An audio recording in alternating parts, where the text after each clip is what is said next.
아브라함은 믿음의 조상이죠. 믿음의 조상이라지만 그런데 아브라함에게는 믿음의 조상다운 그런 면면은 아직 보이지 않습니다. 믿음의 조상이라면 거기에 걸맞는 족적을 보이고 또 조상다운 뭔가 한 방이 팍 있어야 되는 것 아니겠어요? 우리가 일반적으로 성경에 기대를 할 때 그 사람에 대한 믿음의 훌륭하고 놀라운 뭔가 한 방 팍 먹여줄 수 있는 큰 거 뭐가 하나가 딱 있어야 된다고 생각하고 우리는 지금도 그런 믿음을 추구하는 경향성이 굉장히 높지 않습니까? 그런데 아브라함에게는 내세울 만한 그 무엇, 그거 없어요.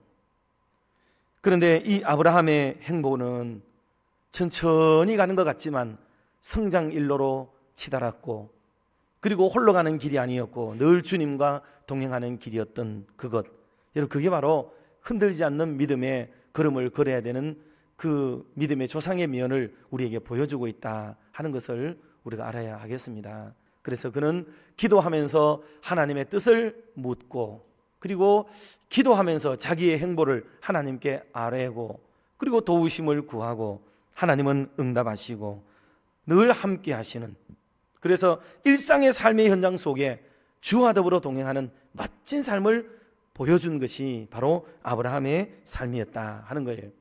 그래서 그의 삶이라는 것은 기도의 삶인데, 그러면 그 믿음의 거장, 믿음의 조상이라고 일컫는 분이 기도하며 살았던 그 삶의 현장 속에 그는 무슨 기도를 주로 드렸는가 하는 맥락에서 오늘 세 가지 정도 말씀을 역시 드리려고 합니다. 첫 번째는 맡기는 기도를 드렸다 하는 거예요. 맡기는 기도. 여러분, 사람을 신임하면 나타나는 일이 뭔지 아세요? 사람을 믿으면 그 사람에게 맡기는 거예요. 맡기는 거죠. 그러면 우리가 하나님을 믿는다는 것은 뭘로 나타나야 되겠어요? 우리는 하나님을 믿지만 하나님께 나를 맡기지는 못합니다 라고 한다면 여러분, 이게 신앙이 맞는 걸까요? 믿음이 없는 거죠. 믿음이 있으면 뭐가 따라온다고요? 맡기는 게 따라와요. 맡기는 게. 여러분, 이 원리를 잘 이해해야 됩니다. 하나님이 우리를 믿으면 하나님도 우리에게 모든 것을 맡겨요. 다 맡깁니다. 여러분, 돈에 대해서 깨끗하게 살면 아마 하나님이 물질도 맡길 줄 믿습니다. 건강, 여러분 펄펄 뛰는 건강 가지고 하나님을 기쁘게 할 사람으로 여겨지면 하나님이 반드시 그 건강도 회복시키시거나 강건함을 유지하는 은혜를 주실 줄로 믿습니다. 여러분, 하나님은 우리에게 신뢰를 하시게 되면은 우리에게 거기에 걸맞는 것을 주세요. 아브라함의 위대성은 그래서 믿음이 성숙하지 못하였는데도 불구하고 하나님이 갈대아 우르를 떠나라, 아비 친척 본토 그 집을 떠나라고 했을 때에 아브라함은 순종하고 나갑니다. 갈 바를 알지 못하지만 하나님께 의탁하고 하나님께 맡기고 자기의 인생과 자기의 청춘과 자기의 인생과 자기의 미래를 하나님께 의지하는 마음으로 맡겨버리고 그 길을 떠나는 게 아브라함의 강력한 믿음이었습니다. 이 아브라함의 기도는 특별하게 제단을 쌓고 기도하기도 하고 그리고 일상에서 하는 기도도 참 많았다 하는 것을 염두에 둬볼 때에 우리의 삶에도 기도의 삶은 일상 속에 이루어지면 좋겠다 하는 말씀을 좀 더 강하게 드리고 싶습니다. 성도 여러분, 우리가 하나님과 동행하는 은혜의 삶을 사시기를 주님의 이름으로 축원합니다. 하나님과 동행하는 게 모든 것의 기본이에요.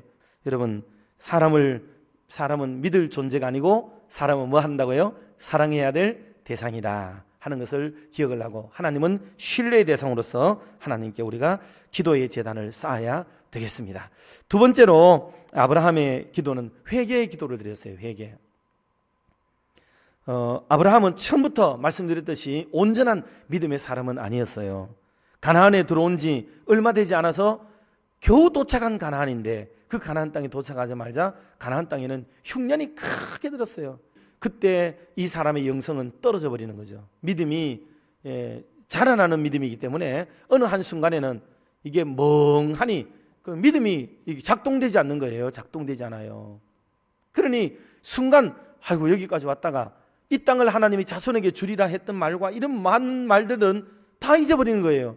그리고 그는 순간 가장 돈을 잘 벌 수 있고 괜찮고 성공할 수 있는 방법, 그 방법은 바로 저 건너편에 있는 애굽이라고 생각을 하게 되는 거예요. 그래서 애굽으로 내려가게 됩니다. 애굽에 도착하자마자 진짜 이 사람은 기도 한번 하지 않습니다. 그래서 나중에야 다시 돌아와요. 창세기 13장에 가서 말씀인데 우리 13장 4절 말씀 같이 한번 우리 합동하도록 하겠습니다. 봅니다. 그가 처음으로 제단을 쌓은 곳이라. 그가 거기서 여호와의 이름을 불렀더라. 아멘. 그래서 처음으로 제단을 쌓은 곳으로 하나님이 그를 돌아오게 만들었어요. 여러분, 저는 이 구절이 제게는 참 마음에 감동이 많이 일어났어요. 여러분, 우리는 기도의 제단 또는 처음 믿을 때, 처음 임직받을 때, 첫사랑을 회복하고 처음 결혼할 때의 설레임과 가정을 이루던 그 행복했던 순간들을 좀 떠올려보자. 임직받을 때의 그 감격스러운 순간들을 좀 한번 되돌려보자. 그렇게 우리가 원래 주장하고 나서는 것 아니겠습니까? 그러니 초심으로 돌아가고 처음으로 돌아가자. 우리가 너무나도 많이 벗어났어요. 너무나도 빗나왔습니다. 그 순수한 마음들, 그 깨끗한 마음들, 그 본래 우리에게 주셨던 하나님의 거룩한 양심들, 여러분 우리 형제 사랑이 아름다운 마음들, 이런 것들, 이웃과 정답게 지냈던 순간들, 이런 것들을 다 지금 우리가 뭉개버리고 살아가고 있다고요. 이게 새록 좀 회복이 되어지고 처음 제단을 쌓았던 그 심경으로 돌아가서 하나님 앞에 기도를 회복하고 은혜를 회복하고 그리고 하나님의 사랑과 축복도 회복하는 그런 은혜가 일어나야 될 줄로 믿습니다. 그러므로 성도 여러분, 우리가 회개 그러면은 굉장히 회개도 또 어렵게 생각하죠. 우린 기도, 회개 그러면은 기독교의 핵심이지만은 가장 부담을 느끼는 단어들이 바로 이거예요. 회개는 죄를 깨닫는 데부터 시작하는 거예요. 마지막 세 번째로 드릴 말씀은 제단에 기도를 올렸어요. 제단에. 여러분, 기도를 제단에 올립니다. 이 말을 여러분 잘 이해를 하셔야 되는데 제단에 올린다는 말의 의미는 두 가지가 있어요. 하나는 제단이 있는 곳에 가서 기도한다는 말이기도 합니다. 그런데 기도하는 그곳이 제단이 되는 것입니다. 기도하는 그곳이 바로 제단이 돼요. 그래서 성도는 제단 삼아야 됩니다. 제단 삼아야 돼요. 여러분, 우리가 일상에서 제단을 자꾸 만들어 가야 돼요. 제단을. 그렇게 할 때에 되는 거죠. 그런데 결론으로 여러분, 이 제단의 핵심은 뭐겠어요? 제단에서는 제사를 드리는 곳인데 그 제사의 핵심은 뭐냐 하면 자기 드림, 자기 희생, 자기 바침이에요. 여러분, 우리 신앙이 지금 왜 좋은 믿음으로 가지 못하느냐 하면 구약의 제사가 오늘은 예배잖아요. 예배. 그런데 오늘 우리의 예배는 희생이 있나요? 드림이 있나요? 바침이 있나요? 자기를 내어드림이 있나요? 우리는 그런 것보다는 이상하게도 이 예배에는 내가 은혜 받아야 되고, 예배는 내가 볼 때 좋은 예배가 돼야 되고, 내가 볼 때 성숙한 예배가 돼야 되고, 모든 걸 내가 판단하는 거예요. 내가 예배를 드리는 사람이 아니고 예배를 판단하는 사람이 돼 있어요. 우리는. 여러분, 오늘 여러분들은 돌아가시면서 한번 조용히 교회 문을 나서시면서 혹은 집에 가셔서 생각 한번 해보세요. 나는 오늘 주님께 무엇을 드리고 왔는가? 주님은 나에게 무엇을 기대하셨는가? 네 아들 독자라도 나에게 박치는 걸 보니까 이제야 네가 나를 사랑하는 줄 알았다.